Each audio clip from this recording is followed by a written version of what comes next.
Estimados televidentes, ya estamos en la entrevista de la semana. En esta oportunidad recibimos a un reputado técnico de la Agropecuaria Nacional, es vicerrector de la Escuela de Agronomía de la UAS, y donde vamos a hacer una visión de la expectativa de la agropecuaria en un horizonte que se puede extender para los próximos 10 años. Bienvenido, Modesto. De inicio y viendo la prioridad del caso, porque implica peligro a las vidas humanas, quiero comenzar este conversatorio contigo abordando la noticia que ya circula en los medios y redes sociales relativa a una denuncia del peligro de la presa de Monte Grande, que ya fue inaugurada por el presidente Abinader. De acuerdo con un ingeniero civil que da la denuncia, Fernando Mercedes, activista y coordinador de la defensa de la región sur y Barahona, dijo que la presa de Monte Grande presenta aún grandes fugas y filtraciones, en particular por el fondo del vaso de la presa, lo que podría provocar una tragedia de grandes dimensiones y que la empresa contratista, que es la brasileña Andrade Gutiérrez, engaña al Estado Dominicano de forma frecuente.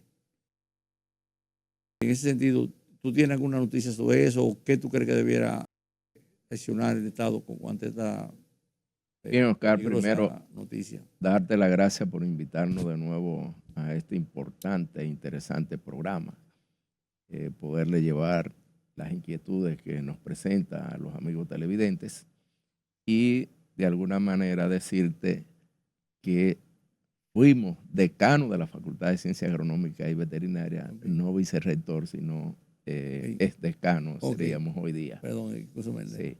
En ese sentido, y ya refiriéndonos a la presa de Monte Grande, es importante señalar que es la primera vez que se inaugura una presa en el país, que lo único que se está inaugurando es el muro, y realmente esto no nos lleva a nosotros a decir que es una presa, porque una presa se construye precisamente para instalar todos aquellos accesorios, todas aquellas infraestructuras que son las que dan los beneficios de la construcción de esta presa. Lo que en este momento nosotros podríamos decir lo que tenemos es una gran piscina para que lo que daría es para criar peces, porque no hay otra manera de nosotros poderla utilizar.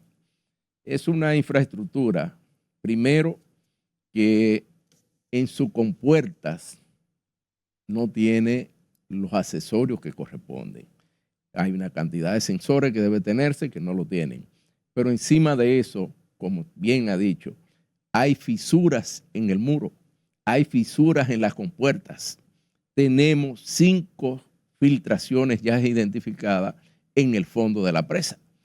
Y esto es altamente peligroso porque, naturalmente, la población más vulnerable son los que están bajo la presa de Monte Grande.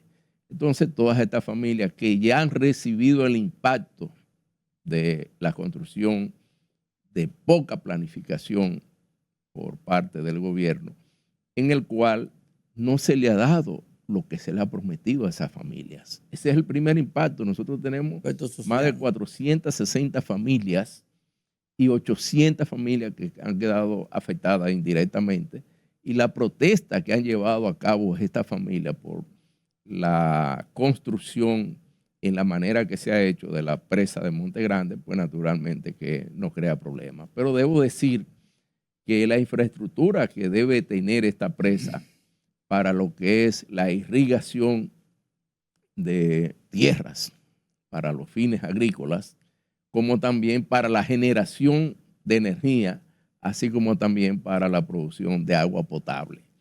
Ninguna infraestructura de este tipo, ninguna de ellas está colocada en la presa. Por lo tanto, nosotros convenimos en calificarla que es una de las obras que anuncia el gobierno, pero que realmente no la concluye. Este es un gobierno que inaugura obras por etapas.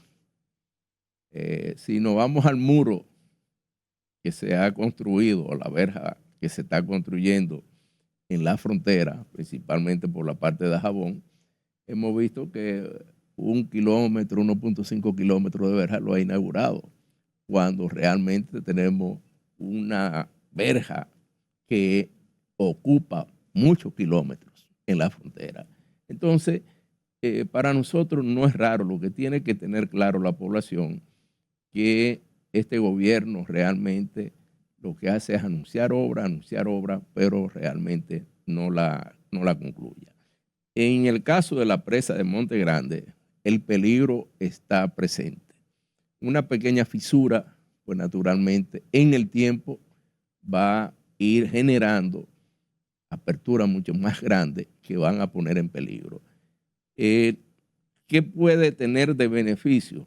Probablemente evitar las inundaciones, pero con el peligro de la fisura nosotros estaríamos mejor con las inundaciones, que podríamos controlarlas de otra manera, prevenirlas de otra manera, a que venga un golpe de agua de esta naturaleza, que sería impredecible los daños que va a producir en aguas abajo, como dicen, de la presa. No, eso me recuerda, escúchame que te interrumpa, una película que incluso hicieron video con una presa que se rompió en un estado de Estados Unidos en la década de los 40 del siglo pasado, que fue así, comenzó con un chorrito y lo vio un supervisor y dijo, no, eso no es nada, ¿yo qué? Minimizaron todo hasta que vino el boom, se fue la presa y hubo miles de muertes. Así es. De manera que los señalamientos que hace el ingeniero Mercedes son totalmente ciertos, y esto no tenemos la menor duda de que el gobierno tiene que enfrentar estos problemas y no desconocerlo como ha hecho el INDRI en múltiples ocasiones, diciendo que realmente es normal que se presenten estas fisuras cuando realmente esto debe atenderse con la mayor rapidez posible por el peligro que representa y la magnitud de lo que se puede presentar con estas fisuras que están presentes y estas filtraciones que presenta la presa de Monte Grande. Eso implicaría desaguar y corregir esos problemas, básicamente. Naturalmente. En las consideraciones técnicas se tienen. Yo recientemente conversaba con un técnico especializado en esta área, que es Arturo Socias, y me señalaba precisamente eso, de la necesidad que hay de enfrentar pero de manera científica, ¿verdad? Con el carácter que requiere. Y de igual manera también ha hecho alusión a estos temas que son muy técnicos y muy específicos. Mariano Germán, que también lo ha dicho en múltiples ocasiones, de cuál es el peligro que representa este tipo de obra, de infraestructura muy necesaria para la región sur, muy importante para la región sur, pero de la manera que se está llevando es prácticamente una amenaza para la población de esa zona del sur, de la región sur del país. De manera que lo que nosotros podemos hacer aquí, Oscar, es hacer un llamado al gobierno a que le dé la importancia, que no fue inaugurar un muro y que con eso concluyó la presa, ¿no? Que ahí tenemos muchos temas pendientes, entre ellos, como decía, atender el tema de las familias que fueron trasladadas a viviendas, pero que esa familia no tiene de qué vivir, porque fueron despojadas de sus parcelas, y hoy día no se le ha dado una parcela en la cual puedan producir alimentos, generar ingresos. Que le hicieron una casa y lo asentaron ahí en casa. Sí, pero no tienen dónde generar recursos. Medio de vida. No tienen medios para producir inclusive los alimentos que debe consumir esa población. De manera que ellos han hecho varias protestas, van a continuar haciendo protestas, y yo te diría que desde el punto de vista social son justas las reclamaciones que están haciendo las familias que han sido afectadas en la presa de Monte Grande. Bueno, ojalá tu planteamiento lo escuchen en las instancias adecuadas y procedamos con esto antes de que llegue lo peor. Claro. Viendo esto como un prisma abierto, como ya decía en la apertura del programa, de lo que es la agropecuaria nacional a día de hoy, pero con una proyección hasta 10 años, si tú quieres. Hay otro problema que es con la queja del sector bananero por la falta de apoyo gubernamental. Es otro inconveniente ahí. Así es. Mira, es importante señalar que República Dominicana, de ser el primer país productor de banano orgánico. Ya hoy día hemos sido desplazados por otras naciones y quizás estamos ocupando el cuarto o quinto lugar. Quizás para las exportaciones a Europa estamos en segundo o tercer lugar, pero a nivel mundial estamos ocupando cuarto o quinto lugar. ¿Quiénes nos desplazan? Colombia, nos desplaza Ecuador, inclusive a Guatemala es una amenaza también porque está produciendo para exportar principalmente al mercado de Estados Unidos. Pero los problemas principales que radican en la República Dominicana, tenemos que señalarlo, que es el siguiente. Hay un tema de calidad en las exportaciones. Bueno, ¿y la calidad por qué se afecta? Naturalmente, ahora tenemos el tema del cambio climático. Eso se expresa con altas temperaturas.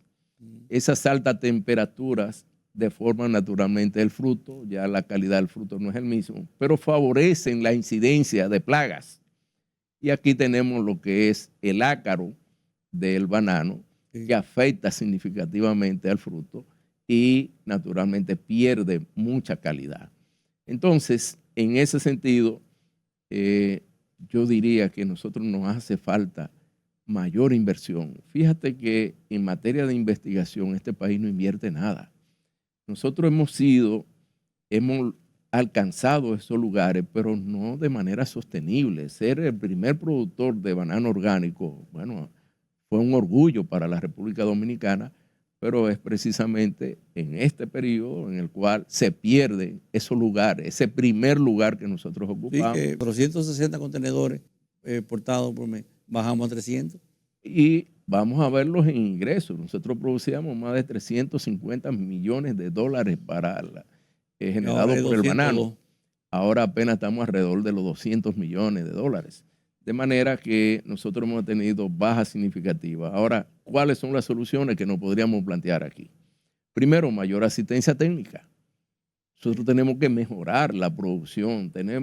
Hay serios problemas para el regadío con estas sequías que se presentan frecuentemente y con estas altas temperaturas, pues naturalmente, y si sumamos a eso la falta o escasez de agua, pues naturalmente que esto va a magnificar los problemas que se están dando acá.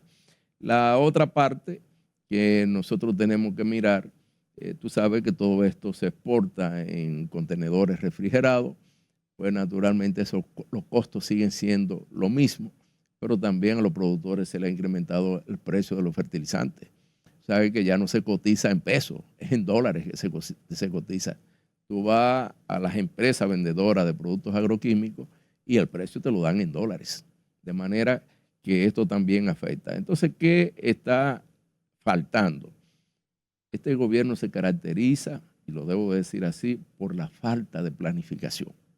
Se requiere una planificación a corto, mediano y largo plazo, en el caso del banano, y ese es un tema para nosotros de extraordinaria importancia porque es un modelo que muchos países querían replicar y lo están replicando también, que nos están desplazando, ¿verdad?, del lugar que teníamos como primer lugar en la exportación de banano orgánico. Pero ahora mismo se necesita planificar a corto, mediano y largo plazo qué vamos a hacer para nosotros poder mantener los lugares de preponderancia que hemos mantenido en la producción de banano orgánico. Punto luminoso de la República Dominicana que se ha perdido naturalmente en este periodo y es una lástima porque quienes sufren, los productores, la familia de esos productores y naturalmente eso representa menos ingresos en términos de divisa para la República Dominicana. Sí.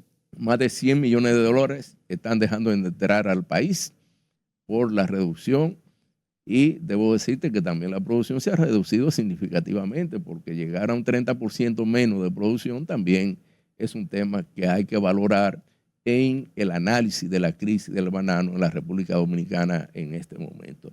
Yo creo que el Ministerio de Agricultura y las entidades que tienen que ver con lo que es la producción, el INDRI, el mismo Banco Agrícola, porque hay la necesidad de financiamiento en este momento para los productores, pero no es un financiamiento político, es un financiamiento que vaya a atender las necesidades reales de los productores y que no se den situaciones como las que se han dado antes, que te dan un financiamiento a tasa cero, selectivo, que va dirigido a algunos productores que son grandes, que realmente, entre comillas, no requieren tanto financiamiento como son los pequeños y medianos productores de banano, que son los que más necesitan.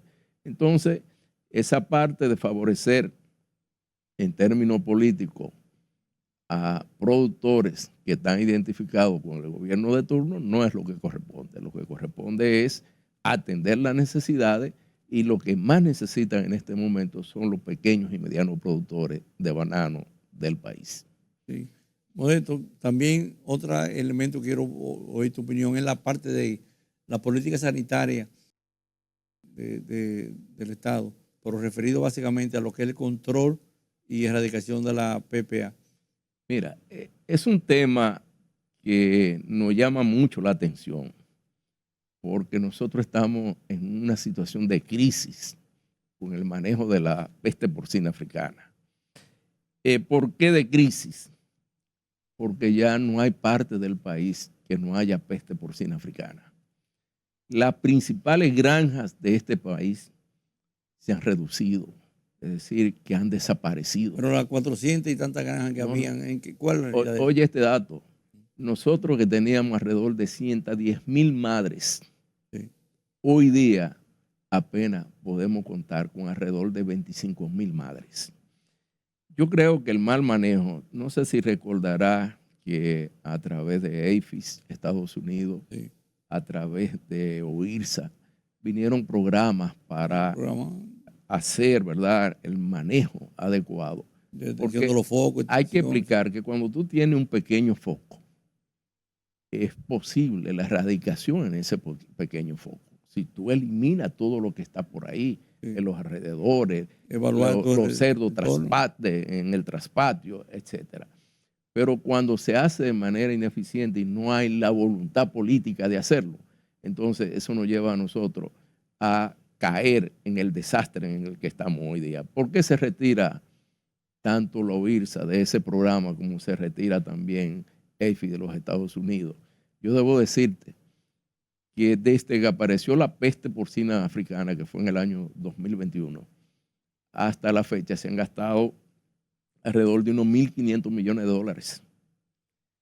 Y esos 1.500 millones de dólares alcanzaba 2 veces para erradicar la peste porcina africana del país. Pero, entonces, porque te diría que lo que más necesitábamos nosotros, en principio, son unos 750 millones de dólares para proceder a erradicar la peste porcina africana en el país. Y ese es un tema sumamente importante, porque yo te hablaba del foco, pero la peste porcina africana es endémica ya en la República Dominicana, por el mal manejo que han dado las autoridades en el tratamiento. Pero a esto le sumamos lo siguiente. Tú sabes que la cantidad de técnicos en el campo, principalmente médicos veterinarios en este caso, bueno, han estado yo diría, en una posición muy delicada. Primero, no tienen los salarios que merecen. ¿Tú sabes cuánto gana un médico veterinario? Lo más que llega a ganar son 35 o 40 mil pesos. Sí, el sueldo base.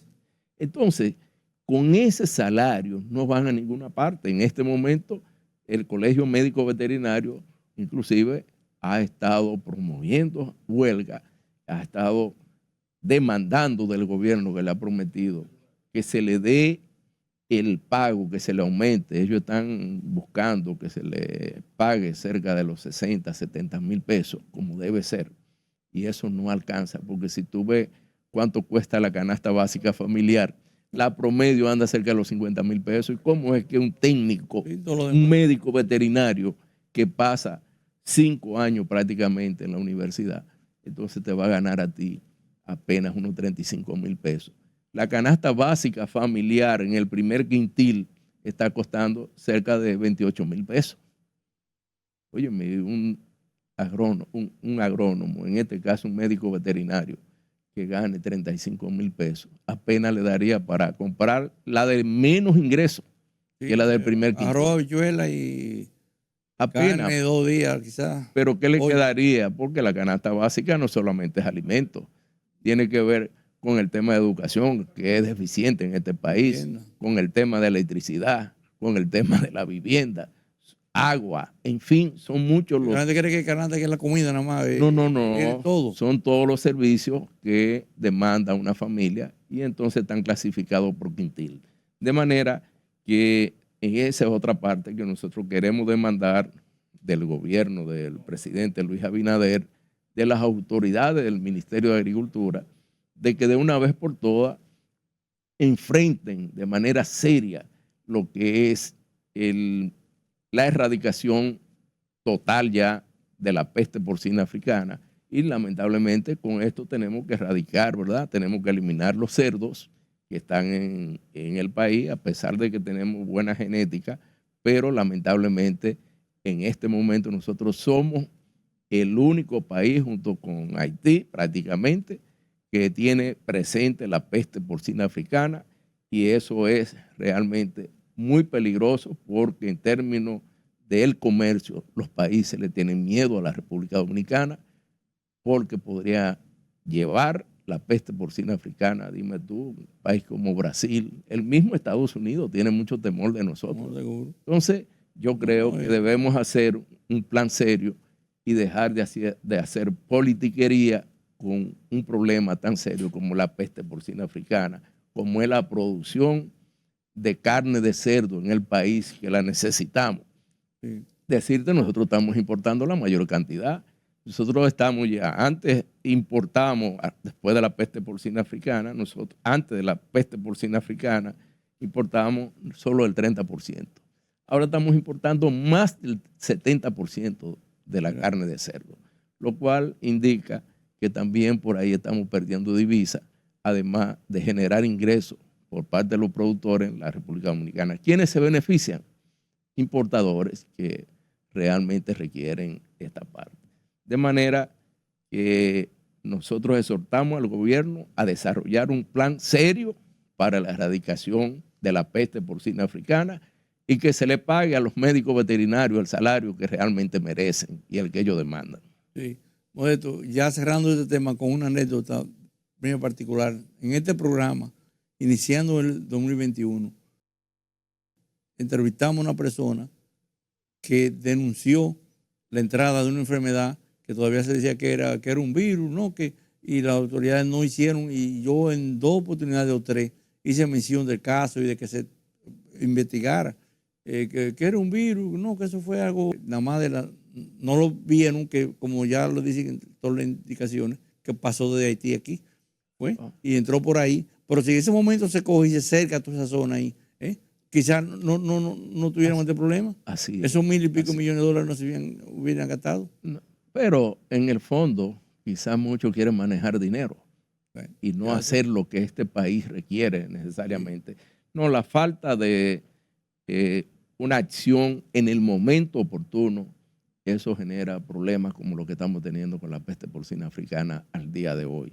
De manera que yo creo que no hay otra salida en este momento que ir a la erradicación la erradicación de cerdo. Como se hizo en el 79 con Guzmán. Sí.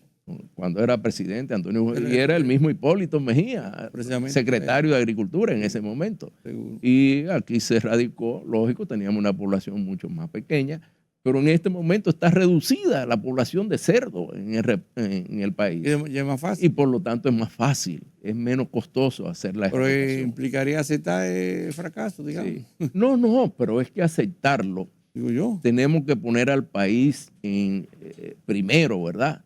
Y no los intereses del gobierno de turno ni nada de eso, sino tenemos que ver que el país tiene que seguir adelante, pero de esa manera estamos yendo al fracaso y naturalmente la política agropecuaria de este gobierno se convierte cada vez más en un fracaso a nivel nacional en términos agropecuarios.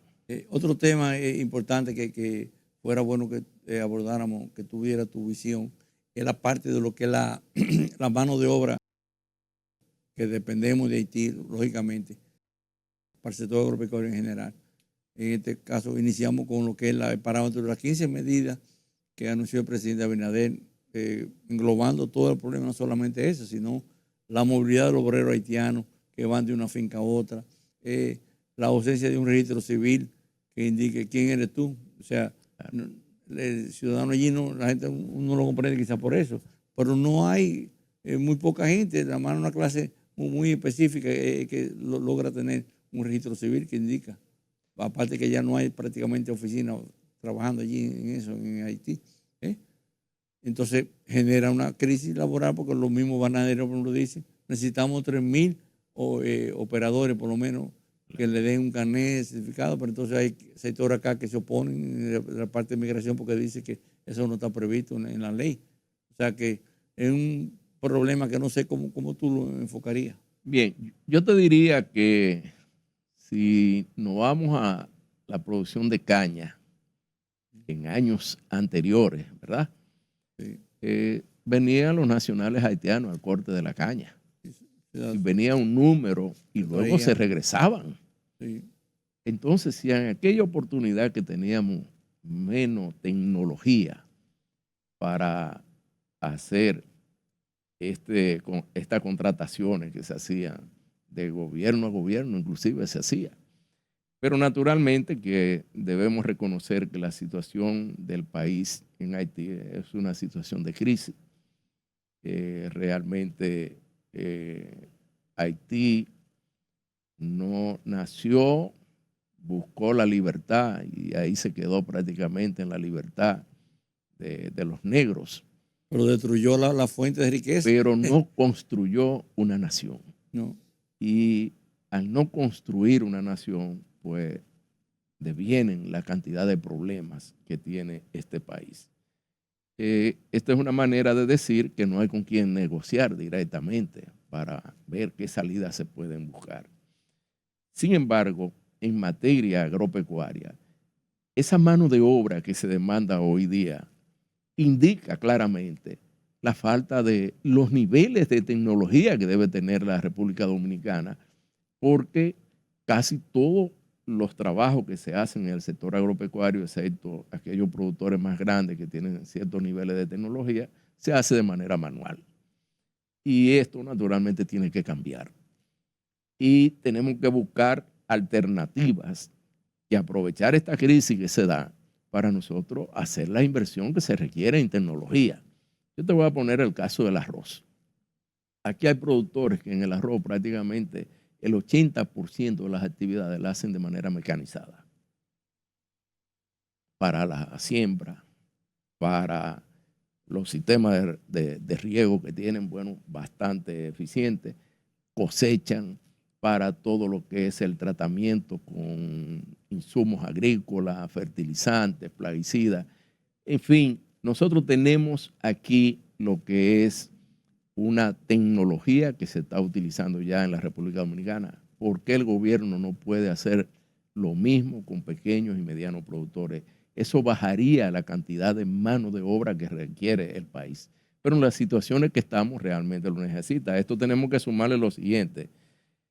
Los salarios son tan bajos que solamente esa mano de obra haitiana es la que puede entrar ahí, a pesar de que ya se están cotizando los mismos haitianos. Sí. En ese sentido, si nosotros miráramos el campo de otra perspectiva, nosotros podríamos decir, bueno, si mejoramos los salarios, vamos a tener dominicanos haciendo las labores, porque los dominicanos que se van fuera van a hacer labores muy parecidas a otros países. Entonces, la harían aquí, que es su propio país. En República Dominicana está pasando lo siguiente. Tú ves el nivel de crecimiento de las remesas. ¿A dónde va? Muchas de esas remesas están yendo al campo. Pues naturalmente ya las personas cuando reciben ciertos ingresos, pues no tienen esa necesidad de hacer labores como antes la hacía, labores de obrero agrícola, como se puede decir. Entonces, todos estos fenómenos están ocurriendo y hay que analizarlos, tenemos que ver. Pero yo te diría que República Dominicana tiene que trabajar en la adaptación de tecnología e implementar tecnología y eso va a reducir significativamente la mano de obra. Lamentablemente no puede ser de golpe y porrazo, como bien lo dicen los productores, como bien lo dicen la gente de la construcción, pero tenemos que buscar alguna salida para esta situación. Y hoy día nosotros saludamos ya las conversaciones, el tratamiento en el Consejo que se está celebrando ahora en el país, la consulta que se están haciendo, y nosotros esperamos que algunos planteamientos positivos puedan darse en esta parte. Ahí ha venido también la reunión con los vicepresidentes de la República y el presidente Luis Abinader, y naturalmente a través del Consejo Económico Social, pues nosotros esperamos que en el seno de esto pues, puedan surgir propuestas interesantes, y yo creo que así va a ser. De todas maneras, todos estamos claros que el problema haitiano es un problema serio para la República Dominicana y que de alguna manera nosotros tenemos que estar unidos para buscar soluciones de manera conjunta a la crisis haitiana y no manejarla, siempre digo, de manera política como se hizo. Tú recordarás el tema del agua y el canal que se estaba construyendo, que se llegó a construir, que al final se cerró la frontera, pero son temas políticos que se han venido tratando, que realmente afectan a la República Dominicana en el manejo a nivel internacional, la crisis que se dan y todo esto, de tal forma que nosotros esperamos que buenas propuestas puedan surgir de las reuniones del Consejo Económico Social. Sí, Modesto, el tiempo se nos agota. Quisiéramos seguir tratando muchos temas como la parte de lo que es el relevo generacional, las nuevas tendencias de consumo que hay en el país, pero ya en otras entrevistas tendremos que desarrollar esos temas y otros más que hay que quedar un poquito quizá cortos de poder verlo, porque es demasiado lo que nos abarca en este sector que tiene que ver con la alimentación dominicana. Solo decirte, Oscar, que son temas, ojalá tener la oportunidad, porque el relevo generacional de extraordinaria importancia, tanto a nivel de los productores como a nivel de los técnicos, pero en otra oportunidad nos gustaría tratar con más detalle un tema tan interesante como este, además de la tendencia, como bien tú señalas. Estamos a la orden, en cualquier momento comparecemos aquí a este importante programa.